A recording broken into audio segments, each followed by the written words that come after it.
First chapter అండి, units and dimensions సంబంధించి.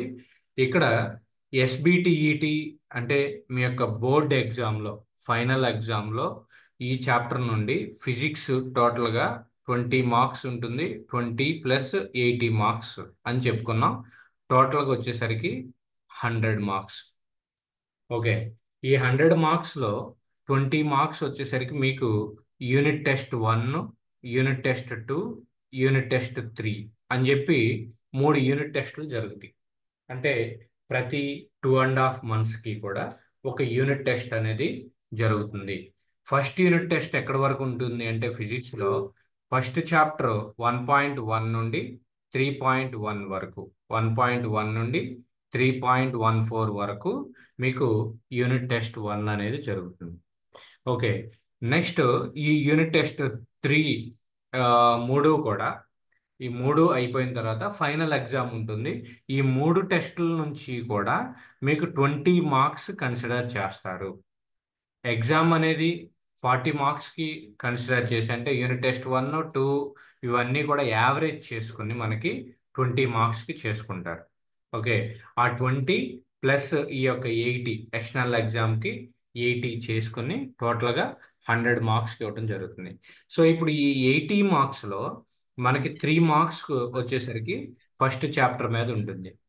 మీకు డిప్లొమాలో ఎగ్జామ్ ప్యాటర్న్ ఎలా ఉంటుందంటే, ఎగ్జామ్ క్వశ్చన్ పేపర్ నేను ఇక్కడ షేర్ చేస్తున్నాను. ఇలా ఉంటుంది ఎగ్జామ్ పేపర్.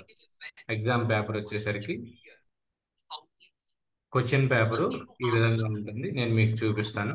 ఇక్కడ చూడండి, మొత్తం టోటల్గా మీకు ఇంజనీరింగ్ ఫిజిక్స్లో కానీ ఏ సబ్జెక్ట్ అయినా కానీ ఇదే ప్యాటర్న్.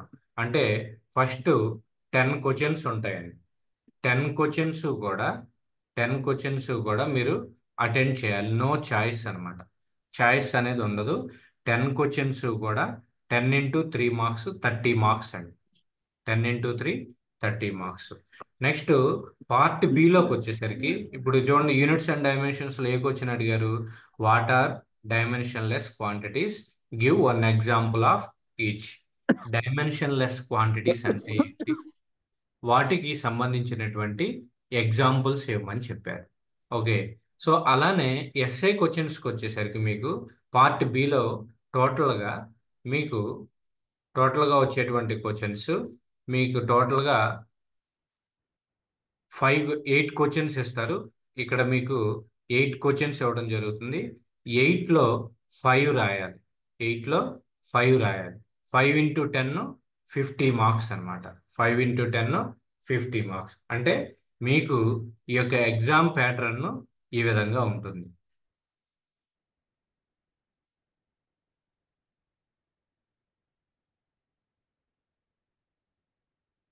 వి- నా వీడియో, నా ఫేస్ కనపట్టలేదా లేకపోతే నితీష్ రాజు? మీరు అన్మ్యూట్ చేసుకుని మాట్లాడొచ్చు, ప్రాబ్లం లేదు. అన్మ్యూట్ చేసుకుని మాట్లాడొచ్చు. సరే, ఎవరి వీడియో ఇస్ నాట్ విజిబుల్ అని అంటున్నారు.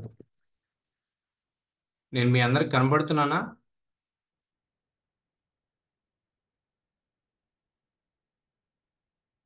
తేజ సాయి.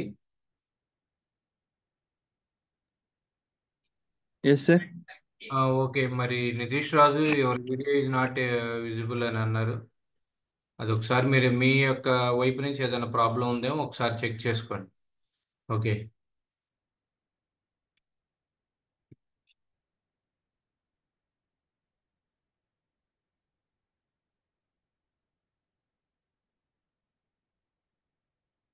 Now,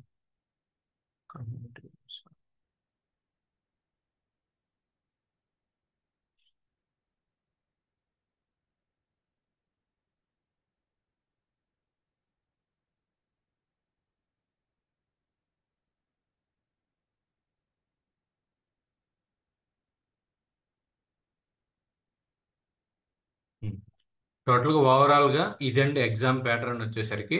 మీకు ఇప్పుడు ఈ యొక్క ఫిజిక్స్లో అంటే టోటల్గా 80 మార్క్స్లో ఏ సబ్జెక్ట్ అయినా, థియరీ సబ్జెక్ట్స్ అన్నిటిలో కూడా మీకు 80 మార్క్స్ ఇది ఉంటుంది. 80 మార్క్స్లో 10 షార్ట్ ఆన్సర్స్ క్వశ్చన్స్ ఉంటాయి.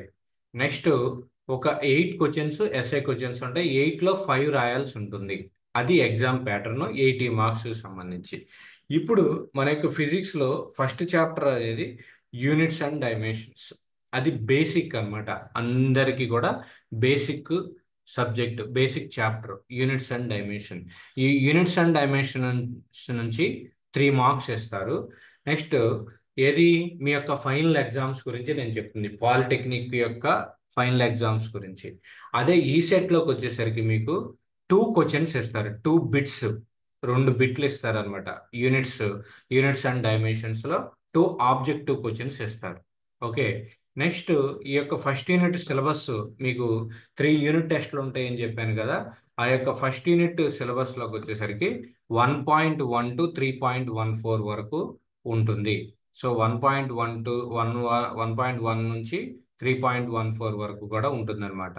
సో అది యూనిట్ యూనిట్ టెస్ట్ యొక్క సిలబస్ అండి. నెక్స్ట్ అసలు మీ యొక్క సిలబస్ ఏంటి, ఫిజిక్స్కి సంబంధించినటువంటి సిలబస్ ఏ విధంగా ఉంది అనేది కూడా ఒకసారి చూసి, ఇన్ డీటెయిల్గా చూసి, దాని తర్వాత సబ్జెక్ట్లోకి వెళ్దాం. ఈ యొక్క ఫిజిక్స్ అందరికీ కామన్గా ఉన్నటువంటి సబ్జెక్టు. ఈ అందరికీ కామన్గా ఉన్నటువంటి సబ్జెక్ట్లోను 1 minute, I will share that syllabus also.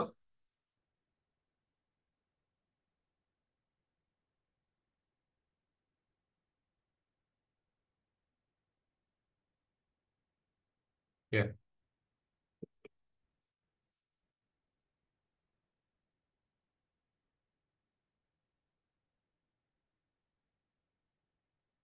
ఇది మన యొక్క సిలబస్, ఇంజనీరింగ్ ఫిజిక్స్కి సంబంధించినటువంటి సిలబస్ అన్నమాట. మీకు విజువల్ అవుతుంది అనుకుంటున్నాను, కనపడకపోతే కనుక నాకు చెప్పండి. రైట్. నెక్స్ట్ ఇందులో చూడండి, ఫస్ట్ చాప్టర్ మీకు వచ్చేసరికి యూనిట్స్ అండ్ డైమెన్షన్స్. ఇదే చాప్టర్, ఫస్ట్ చాప్టర్ వచ్చేసరికి units and dimensions. Next statics, units and dimensions, units and measurements అని ఇస్తారు పాలిటెక్నిక్లో. మన ఈసెట్ సిలబస్లోకి వచ్చేసరికి మీకు స్టాటిక్స్ అని ఇస్తారు. ఈ తర్వాత statics sorry units and dimensions అనేది ఈ సెట్లో ఉన్నటువంటి సిలబస్ అండి. మన పాలిటెక్నిక్లోకి వచ్చేసరికి యూనిట్స్ అండ్ మెజర్మెంట్స్ అనేటువంటి దాంట్లో ఇస్తారనమాట.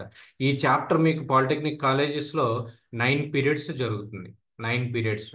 దీని నుంచి వచ్చేటువంటి వెయిటేజ్ ఎంత అంటే 3 మార్క్స్ ఇస్తారు. ఒక షార్ట్ ఆన్సర్, ఒక ఎస్ఐ క్వశ్చన్ ఉంటుంది. అది కూడా మీరు నోట్ చేసుకోండి, యూనిట్స్ అండ్ డైమెన్షన్స్కి సంబంధించి ఇది. నెక్స్ట్ సెకండ్ చాప్టర్ వచ్చేసరికి స్టాటిక్స్ అని ఉంటుంది.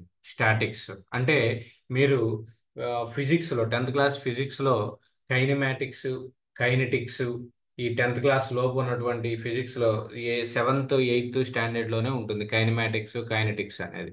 సో అదే కైనెటిక్స్, కైనమాటిక్స్ ఇక్కడ మనం చదవటం జరుగుతుంది.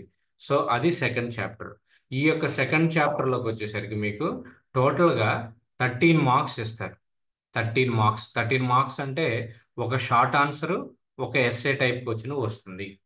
ఒక షార్ట్ ఆన్సర్ అంటే ఒక 3 మార్క్ క్వశ్చన్, ఒక ఎస్ఐ క్వశ్చన్ ఫైనల్ ఎగ్జామ్కి వస్తుంది. నెక్స్ట్ గ్రావిటేషన్ అనేది థర్డ్ చాప్టర్.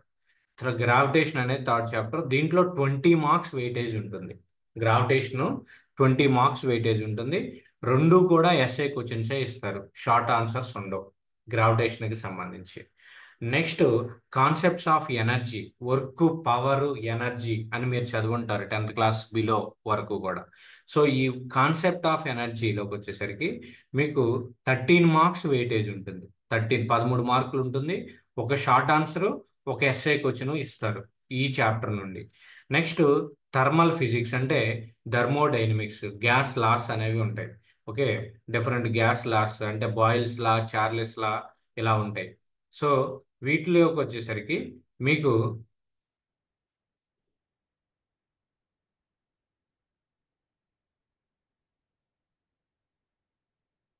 థర్మల్ ఫిజిక్స్కి వచ్చేసరికి 13 మార్క్స్ ఉంటుంది. అంటే హీటు, థర్మోడైనమిక్స్ మొత్తం కూడా ఇందులో చూస్తారు. నెక్స్ట్ సౌండ్ అనేటువంటి చాప్టర్ ఉంది. సౌండ్ చాప్టర్లో 16 మార్క్స్ వెయిటేజ్ ఉంటుంది. 16 మార్క్స్ వెయిటేజ్లో 2 షార్ట్ ఆన్సర్స్ ఉంటుంది. నెక్స్ట్ ఒక ఎస్ఏ క్వశ్చన్ ఉంటుంది. 2 షార్ట్ ఆన్సర్స్, ఒక ఎస్ఏ క్వశ్చన్. తర్వాత ఎలక్ట్రిసిటీ అండ్ మ్యాగ్నెటిజం, అంటే బేసిక్ అన్నమాట ఇది ఫిజిక్స్ లో. ఓకే, ఎలక్ట్రిసిటీ ఎలక్ట్రికల్ కి సంబంధించినటువంటిది, అంటే కరెంటు, దాంట్లో ఉన్నటువంటి ఎలక్ట్రాన్స్, ఆ ఫ్లో, వోల్టేజ్, నెక్స్ట్ యాంపియర్స్ లో కొలవటం, గాల్వానోమీటర్, ఇలా డిఫరెంట్ మెజరింగ్ డివైసెస్ అనేవి ఉంటాయి ఎలక్ట్రిసిటీ. నెక్స్ట్ మ్యాగ్నెటిజం సంబంధించి, అంటే మ్యాగ్నెటిక్ అయస్కాంతం సంబంధించినటువంటిది, మొత్తం అట్రాక్టివ్ ఫోర్సెస్ ఏముంటాయి, రిపల్సివ్ ఫోర్సెస్ ఎలా ఉంటాయి, దాంట్లో ఉన్నటువంటి ఫోర్సెస్ అన్ని కూడా ఇక్కడ స్టడీ చేస్తారు. సో ఈ ఎలక్ట్రిసిటీ అండ్ మ్యాగ్నెటిజం 16 మార్క్స్ ఉంటుంది అనమాట. 2 షార్ట్ ఆన్సర్స్ ఉంటుంది, ఒక ఎస్ఏ క్వశ్చన్ ఉంటుంది. Okay, next modern physics. Modern physics అంటే న్యూక్లియర్ పవర్ ప్లాంట్స్ ఉంటుంది కదా, న్యూక్లియర్ పవర్ ప్లాంట్స్, న్యూక్లియర్ పవర్కి సంబంధించి. నెక్స్ట్ సెమీ కండక్టర్స్ అని అంటారు, సెమీ కండక్టర్స్, సెమీ కండక్టర్స్ సంబంధించి ఇవి మొత్తం కూడా ఉంటుంది. సో దీనికి సంబంధించి 16 మార్క్స్ ఉంటుంది, 2 షార్ట్ ఆన్సర్స్, ఒక ఎస్ఏ క్వశ్చన్ ఉంటుంది అనమాట. సో ఇక్కడ మీకు ఒక ఇంపార్టెంట్ థింగ్ ఏంటి అంటే, పాలిటెక్నిక్ లో ఏ సబ్జెక్ట్ లో అయినా కానీ ఒక చాప్టర్ ప్రిపేర్ అయితే ఆ చాప్టర్ లో ఎన్ని మార్క్స్ వెయిటేజ్ వస్తుంది అనేది మనకు క్లియర్ గా ముందే తెలుస్తుంది. ఇక్కడ మీకు ఎంటైర్ గా చూస్తే, ఈ టోటల్ అన్ని చాప్టర్స్ లోనూ చూస్తే కనుక మీరు ఇక్కడ చూడండి, ఎక్కువ వెయిటేజ్ ఉన్నది 20 మార్క్స్. అంటే గ్రావిటేషన్ అనేటువంటి ఒక్క చాప్టర్ నుండి 20 మార్క్స్ వస్తాయి. నెక్స్ట్ వెయిటేజ్ ఉన్నటువంటిది sound, electricity, magnetism, modern physics, ఒక్కొక్క చాప్టర్ నుంచి 16 మార్క్స్ వస్తాయి. మీరు బిగినింగ్ లో ఉన్నారు కాబట్టి నేను చెప్తున్నాను, ఆ, ఈ మార్క్స్ గురించి కాదు, అసలు పాలిటెక్నిక్ పాస్ అవటం అనేది చాలా ఈజీ. ఎందుకు చెప్తున్నాను అంటే, మీరు దీన్నే మనసులో పెట్టుకోవద్దు. ఒక్కొక్క విధంగా అంటే మార్కులు తెచ్చుకోవడం కూడా చాలా ఈజీ. ఎందుకు అంటే, మీకు ఎగ్జామ్లో 100 మార్క్స్కి కండక్ట్ చేస్తే పాస్ మార్క్ ఎంత అండి అంటే 35 మార్క్స్. మీకు ఇంటర్నల్ ఎగ్జామ్స్ ఎంత జరుగుతుంది అంటే 20 మార్క్స్ జరుగుతుంది. ఈ 20 మార్క్స్ ప్లస్ 80 మార్క్స్ ఉంటుంది. ఈ 20 మార్క్స్లో 7 మార్క్స్, 8 మార్క్స్ మినిమం తెచ్చుకుని 80 మార్క్స్లో 27 మార్క్స్ మినిమం రావాలి మీరు పాస్ అవ్వాలి అంటే. 27 మార్క్స్ మీకు రావాలి అంటే ఇక్కడ చూడండి, ఒకే ఒక్క చాప్టర్ గ్రావిటేషన్ అనేది ప్రిపేర్ అయినా, తర్వాత ఇంకొక చాప్టర్ కాన్సెప్ట్ ఆఫ్ ఎనర్జీ కావచ్చు, లేదా స్టాటిక్స్ కావచ్చు, ఏదో ఇంకొక చాప్టర్ ప్రిపేర్ అయినా కానీ మీరు డెడ్ ఈజీగా పాస్ అవ్వచ్చు. ఎందుకంటే గ్రావిటేషన్లో ప్రతి క్వశ్చన్ మీరు నేర్చుకున్నారు అనుకోండి, ఫిజిక్స్లో 20 మార్క్స్ ఈజీగా వస్తాయి. నెక్స్ట్ ఇంకొక చాప్టర్ మీరు నేర్చుకుంటే రిమైనింగ్ 7 మార్క్స్ ఈజీగా వస్తాయి. 27 ప్లస్ అంతకుముందు ఇంటర్నల్లో మీ యూనిట్ టెస్ట్లో వచ్చినటువంటి మార్క్స్, 8 మార్క్స్ ఏదైతే ఉన్నాయో అవి 35 మార్క్స్ మీకు ఈజీగా పాస్ అయ్యేటువంటి అవకాశం ఉంటుందన్నమాట. సో అది ఒకటి గుర్తుపెట్టుకోండి.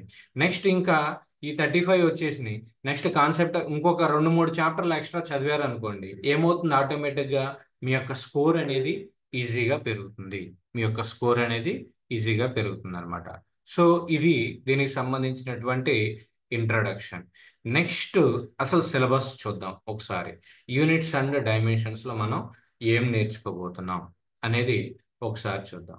యూనిట్స్ అండ్ డైమెన్షన్స్ లోకి వచ్చేసరికి, units and measurements are units and dimensions లో ఫిజికల్, అసలు యూనిట్ అంటే ఏంటి, యూనిట్ అంటే ఏంటి, సపోజ్ మీ యొక్క హైట్ అన్నారు, మీ యొక్క హైట్ అంటే ఏమని చెప్తారు, ఒక 6 ఫీట్ లేదా 5 ఫీట్ లేదా 150 సెంటీమీటర్స్ లేదంటే 140 సెంటీమీటర్స్ ఇలా చెప్తారు. ఆ లాస్ట్ లో చెప్తున్నారు కదా 150 సెంటీమీటర్స్ అనేది, ఆ సెంటీమీటర్ అనేది ఏంటి, నీ యొక్క హైట్ కి యూనిట్ అండి, నీ యొక్క హైట్ కి unit.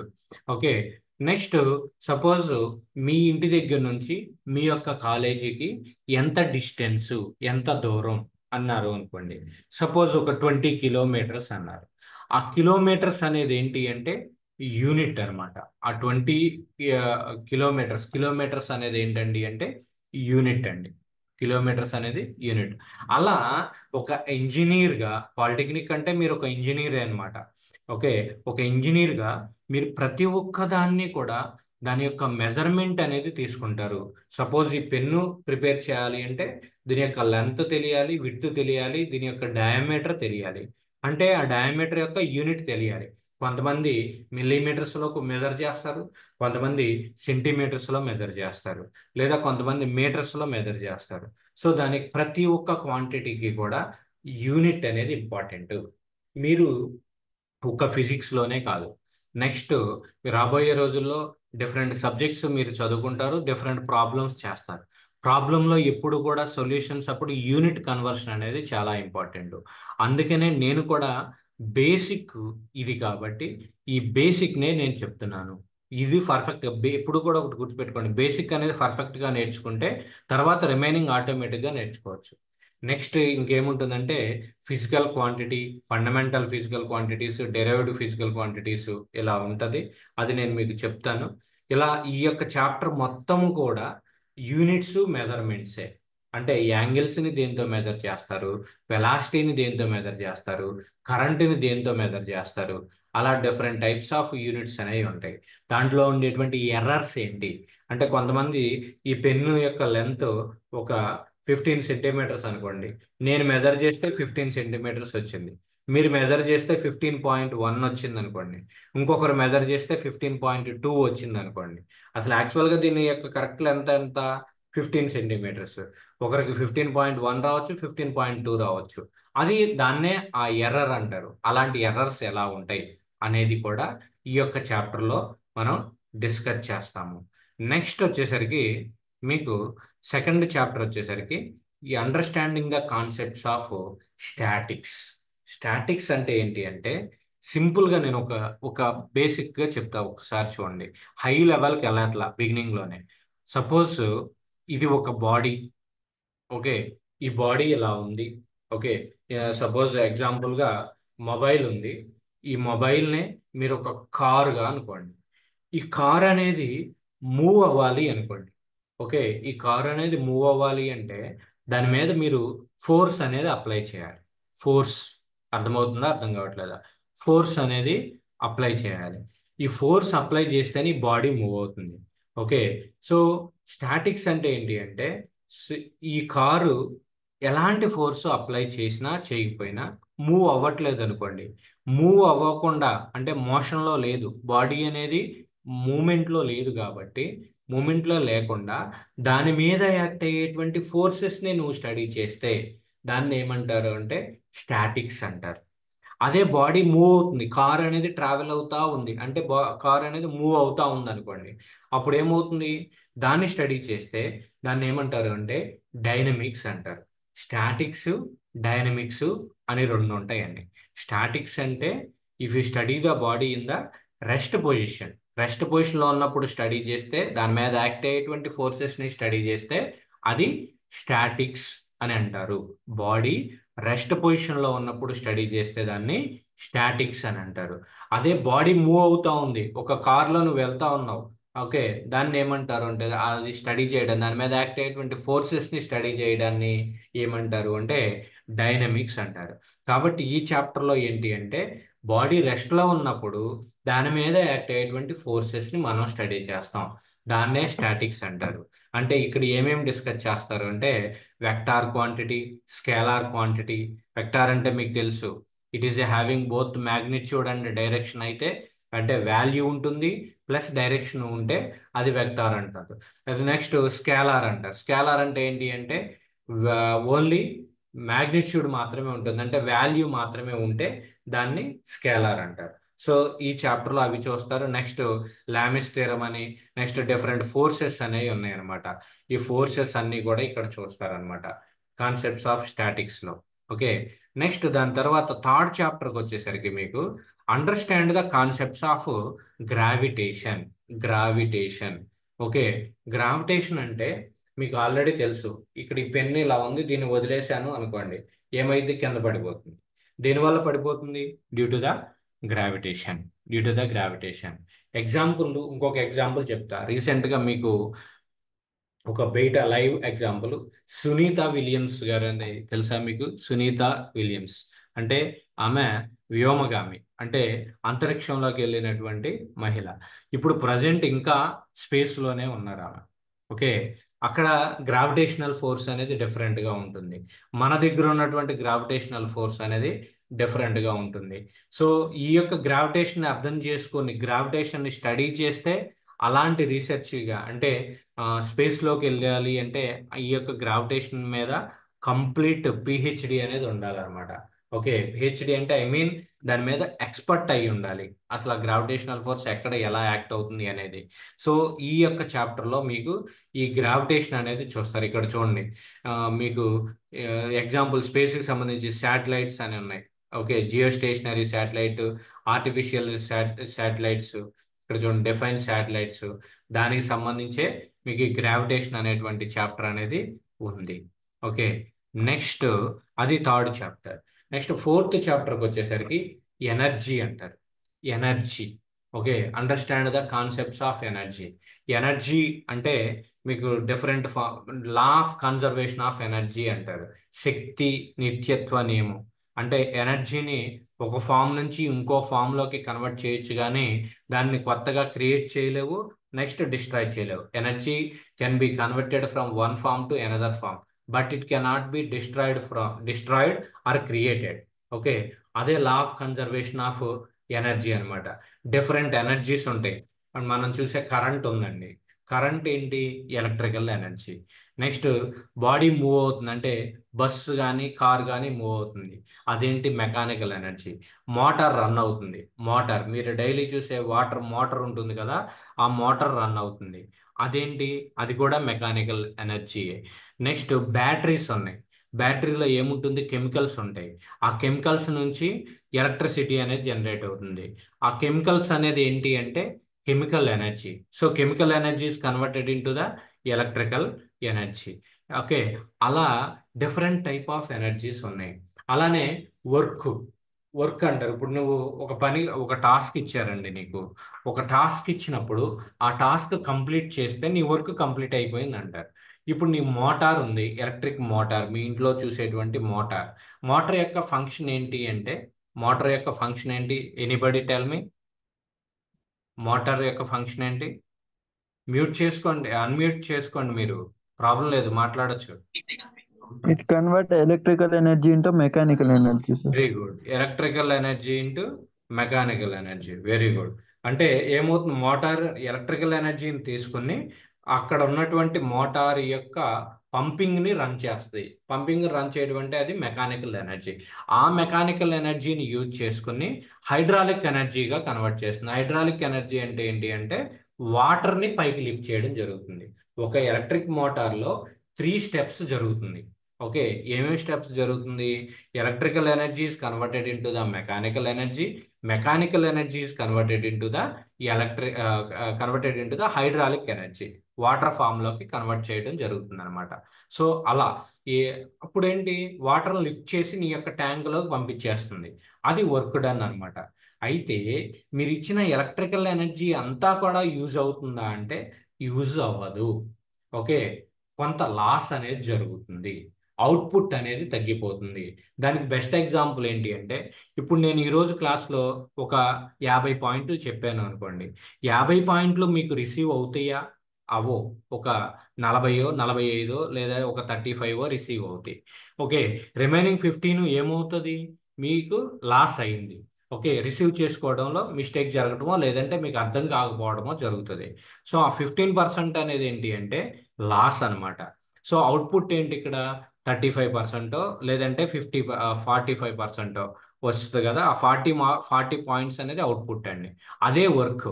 Okay, output by input, అదే ఎఫిషియన్సీ అన్నమాట.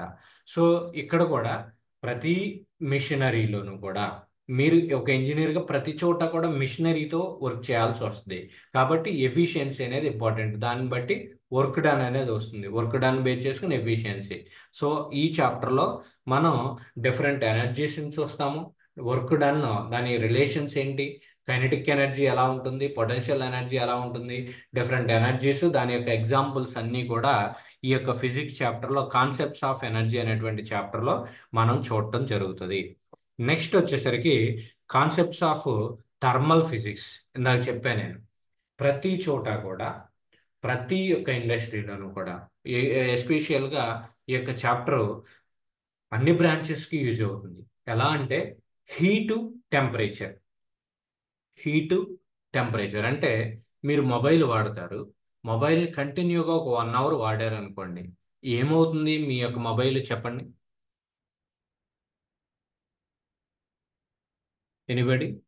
మొబైల్ని కంటిన్యూగా 1 అవర్ మీరు కంటిన్యూగా ఒక వీడియో చూశారు. హీట్ అప్పుడు అయిపోద్ది ఏమవుతుంది? సార్.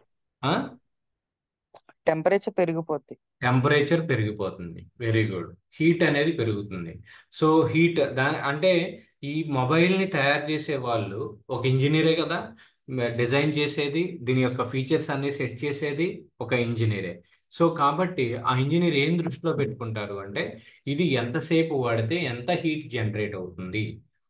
ఓకే, హీట్ అనేది జనరేట్ అయితే మొబైల్కి డిఫెక్టా, అది పాజిటివ్ పాయింటా? మొబైల్లో హీట్ జనరేట్ అయితే మొబైల్కి మంచిదా? కాదు, డిఫెక్టే sir. Defect. So as a ఇంజనీర్గా మనం ఏం చేయాలి? డిఫెక్టే సార్. దాన్ని రెడ్యూస్ చేయాలి, హీట్ని రెడ్యూస్ చేయాలన్నమాట.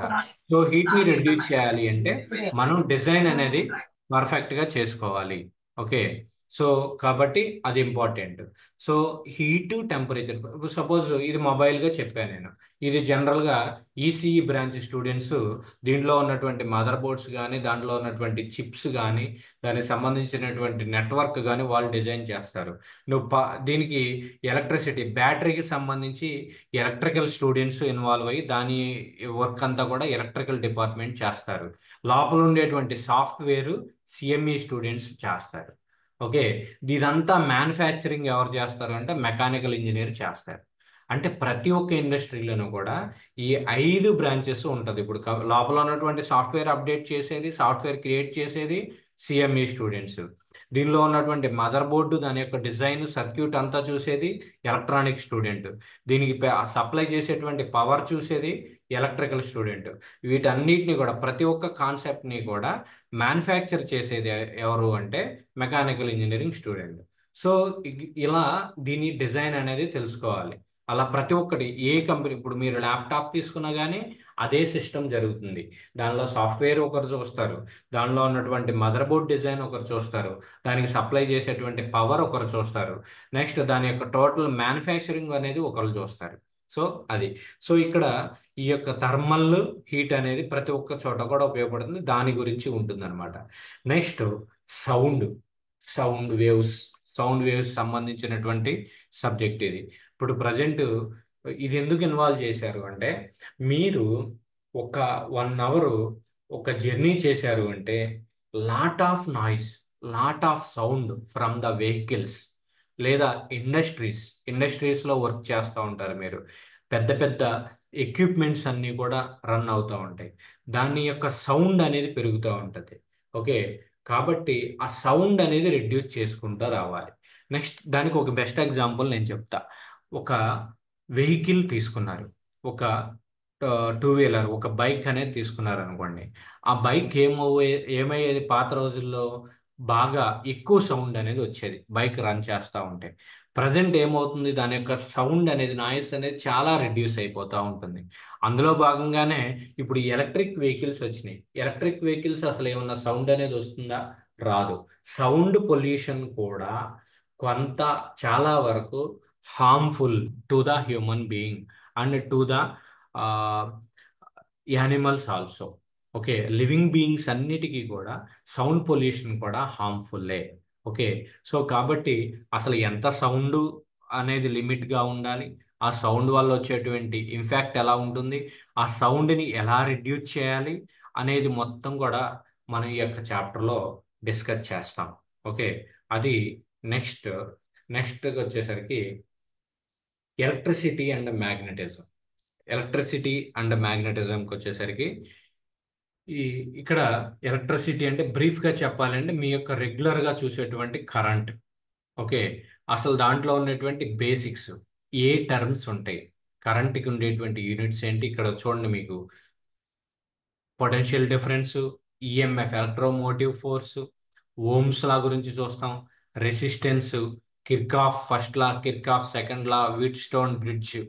ఓకే, ఇలా ప్రతిదీ కూడా సర్క్యూట్ డయాగ్రామ్, సిరీస్ ప్యాల్ అంటే మీకు చూడండి, కొన్ని ఏదైనా ఫంక్షన్స్కి వెళ్ళినప్పుడు లైటింగ్ సిస్టమ్ ఉంటుంది, చిన్న చిన్న లైట్లు పెడతా ఉంటారు. అలాంటప్పుడు ఒక డిఫరెంట్ కనెక్షన్ ఇస్తారు. మన ఇంట్లో పెట్టేటువంటిది ఒక డిఫరెంట్ కనెక్షన్ ఇస్తారు. సో అలాంటి బేసిక్స్, సిరీస్ అంటే ఏంటి, ప్యారలల్ అంటే ఏంటి, దాని గురించి చూస్తాం.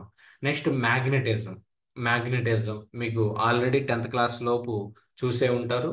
ఆ మ్యాగ్నెటిక్ ఎనర్జీ గురించి, మ్యాగ్నెటిక్ మెటీరియల్స్ ఏంటి, నెక్స్ట్ పర్మనెంట్ మ్యాగ్నెట్స్ ఏముంటాయి, ఆర్టిఫిషియల్ మ్యాగ్నెటిజం ఎలా చేస్తాము, దాన్ని మన యొక్క ఇంజనీరింగ్ అప్లికేషన్స్కి మనం ఎలా అప్లై చేస్తాము అనేది ఈ యొక్క చాప్టర్లో ఇవ్వడం జరుగుతుంది.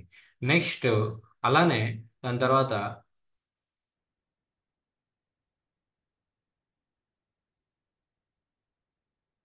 Modern physics. మోడర్న్ ఫిజిక్స్లోకి వచ్చేసరికి ఫోటో ఎలక్ట్రిక్ ఎఫెక్ట్ అండి.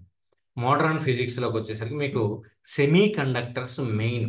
సెమీ కండక్టర్స్ అంటే మీరు LED bulbs, okay, next mother బోర్డులో ఉండేటువంటి చిప్స్, ఓకే, మదర్ బోర్డులో ఉండేటువంటి సర్క్యూట్స్ అవి మొత్తం కూడా దానికి సంబంధించి, ఓకే, ఇక్కడ చూడండి డిఫరెంట్ ఫోటో ఎలక్ట్రిక్ ఎఫెక్ట్, తర్వాత దాని యొక్క అప్లికేషన్స్, క్రిటికల్ యాంగిల్ అంటారు, semiconductors, PN junction, P type, N type, PN junction semiconductor diodes, అవన్నీ కూడా ఇందులో చూస్తారనమాట. సో ఓవరాల్గా దీనికి సంబంధించి ఇవి, ఇది సిలబస్ అండి. ఓకే, నెక్స్ట్ దీనికి సంబంధించినటువంటి టెక్స్ట్ బుక్స్కి వచ్చేసరికి మీరు అన్ని టెక్స్ట్ బుక్స్ చదవద్దు, అన్ని టెక్స్ట్ బుక్స్ కూడా కొనాల్సినటువంటి అవసరం లేదు. ఓకే, ఇక్కడ ఈ ఇచ్చినటువంటి టెక్స్ట్ బుక్స్లో ఇంటర్మీడియట్ ఫిజిక్స్ వాల్యూమ్ 1 and 2 ఇది మేజర్గా ఇచ్చినటువంటి టెక్స్ట్ బుక్. తర్వాత unified physics volume 1, 2, 3, 4 doctor SL Gupta, Sanjeev Gupta అనేటువంటిది ఒకటి. Concept of physics HC Verma. Text book of physics volume 1 and 2 Resnick holiday.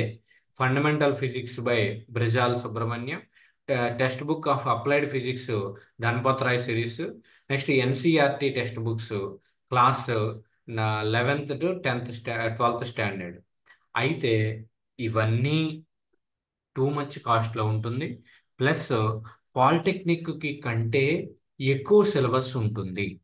కాబట్టి మీరు మీ యొక్క కెపాసిటీకి, మీ యొక్క క్యాపబుల్కి వచ్చేసరికి మీరు ఏది తీసుకోవచ్చు అంటే, మీకు మార్కెట్లో ఎక్కువగా అవైలబుల్గా ఉండేది రేడియంట్ పబ్లికేషన్స్ అని ఉంటుంది. రేడియంట్ పబ్లికేషన్స్, రేడియంట్ పబ్లికేషన్స్ కానీ, ఫాల్కన్ పబ్లికేషన్స్ కానీ, ఫాల్కన్, ఫాల్కన్, ఓకే, ఈ రెండు పబ్లికేషన్స్లో మీకు తక్కువ రేటుకి టెక్స్ట్ బుక్ అనేది రావటం జరుగుతుంది. ఓకే, తక్కువ రేటుకి టెక్స్ట్ బుక్స్ రావడం జరుగుతుంది, రేడియంట్ పబ్లికేషన్ కానీ, ఫాల్కన్ కానీ. ఇది ఎలా ఉంటుందంటే, ఇప్పుడు మనం ఏదైతే సిలబస్ ఉందో ఆ సిలబస్ ప్రకారమే మొత్తం కూడా టాపిక్ టు టాపిక్ ఎక్స్ప్లెయిన్ చేస్తూ ఉంటారు. ఓకే, చాలా మంది నన్ను అంత ముందు కూడా అడిగారు ఏ టెక్స్ట్ బుక్స్ కొనుక్కోవాలి అని. నేను చెప్పింది అదే, మీరు కంగారు పడద్దు అని చెప్పి. ఇక్కడ ఇచ్చినటువంటి టెక్స్ట్ బుక్స్ అన్నీ కూడా మీకు ఏంటంటే హై స్టాండర్డ్లో బాగా బీటెక్ ఇంజనీరింగ్ రేంజ్లో ఉంటుంది. ఇందులో చూడండి కొన్ని ఫారెన్ ఆథర్స్ ఉంటారు, అంటే అబ్రాడ్, ఇండియన్ ఆథర్స్ కూడా కాదు. ఇక్కడ చూస్తున్నట్లయితే రెస్నిక్, హాలిడే, బ్రిజాల్, బ్రిజిలాల్. ఈ రెస్నిక్ అనేది ఫారెన్ ఆథర్, ఫారెన్ ఆథర్ అనమాట. సో ఇంత రేంజ్ మీకు అవసరం లేదు. మనకి డిప్లొమా స్టాండర్డ్కి వచ్చేసరికి ఈ యొక్క రేడియంట్, ఫాల్కన్ పబ్లికేషన్స్లో ఉన్నటువంటి టెక్స్ట్ బుక్స్ తీసుకుంటే సరిపోతుంది. అయితే ఇంకా కొంతమంది ఏంటి అంటే, కొన్ని కాలేజెస్లో లైబ్రరీ కార్డు అనేది ఒకటి ఇస్తారు. మీరు అబ్జర్వ్ చేశారా? ఎవరన్నా రెస్పాండ్ అవ్వండి. తేజసాయి రెస్పాండ్ నో అవ్వండి. సార్. లైబ్రరీ కార్డు అని ఒకటి ఉంటుంది. ఓకే, ఇంకా ఇవ్వలేదు సార్, ఇస్తానన్నారు. ఓకే, అసలు ఆ లైబ్రరీలో వచ్చేసరికి మీకు 2 or 3 టెక్స్ట్ బుక్స్ అనేది మనం తీసుకోవచ్చు. ఓకే, మీరు present radiant, Falcon text books అయితే కొనుక్కోండి. ఎందుకంటే మీరు ఫస్ట్ ఇయర్లో ఉన్నారు కాబట్టి మీరు, మీకు ఒక అవగాహన వస్తుంది, అలవాటు అవుతుంది. ఎప్పుడు కూడా టెక్స్ట్ బుక్ రీడింగ్ అనేది ఇంపార్టెంట్. ఓకే, ఇప్పుడు వరకు చెప్పిన దాంట్లో ఏమైనా డౌట్ ఉంటే అడగండి. సార్ సెషన్, ఒక నిమిషం, సెషన్ ఇక్కడితో ఎండ్ అవుతుంది. నేను మళ్ళీ ఇంకో లింక్ పెడతాను, అది జాయిన్ అయితే ఇంకొక హాఫ్ అన్ అవర్ మనం లెసన్ చెప్పుకోవచ్చు, ప్రాబ్లం లేదు. హాఫ్ అన్ అవర్ 20 minutes మనం లెసన్ చెప్పుకుంటాం. ఇందులో డౌట్ ఏమైనా ఉంటే అడగండి ఇప్పుడు వరకు చెప్పినటువంటి దాంట్లో. ఇంకా ఇక్కడ ఎవరో మెసేజ్ పెట్టారు, మాట్లాడదాం, ప్రాబ్లం లేదు. Yes sir, yes sir, yes sir, yes sir, it will become heat and temperature. Okay, right. ఎవరన్నా డౌట్ ఏమన్నా అడగండి. Sir okay. సార్ ఇప్పుడు చెప్పిన టాపిక్స్ అన్ని మీరు చెప్పిన బుక్స్ లో ఉంటాయా sir? Radiant and Falcon text బుక్స్లో మీకు మీకు అర్థమయ్యే రేంజ్లో ఈజీగా బాగుంటుంది. రేడియంట్ టెక్స్ట్ బుక్ కానీ ఓకే సార్. ఫాల్కన్ కానీ రెండూ తీసుకోవద్దు, ఒకటే తీసుకోండి. Okay sir. ఏ సబ్జెక్ట్ అయినా, మ్యాథ్స్, ఫిజిక్స్, కెమిస్ట్రీ, ఏ సబ్జెక్ట్ అయినా, మీ బ్రాంచ్ సబ్జెక్ట్ అయినా కానీ.